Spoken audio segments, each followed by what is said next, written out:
తెలుగు రాష్ట్రాల్లో రైతులకు గ్రోమోర్ సంస్థ అవార్డులను ప్రకటించింది.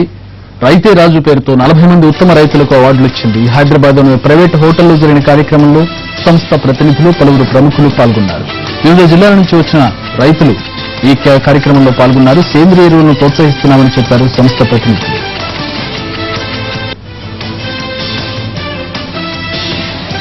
సంస్థ ఇంతకు ముందు రసాయనిక ఎరువులను మాత్రమే తయారు చేసేది.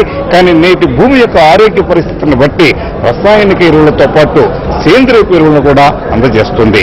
కేంద్ర ప్రభుత్వం వారు, మన ప్రధానమంత్రి వారు స్వచ్ఛ భారత్ కార్యక్రమంలో పట్టణాల్లో ఉన్నటువంటి ఈ చెత్తనంతా కూడా సమీకరించి దాన్ని కుళ్ళిన తర్వాత మన రైతులకి, భూములకి సేంద్రియ ఎరువుగా అందజేసేటువంటి ప్రయత్నంలో గట్టి ప్రయత్నాన్ని కోరమండల్ ఇంటర్నేషనల్ వారు మొదలు పెట్టడం, 2 తెలుగు రాష్ట్రాల్లో రైతులు ఈ గ్రోమోర్ ఎరువులకి పట్టం కట్టారు.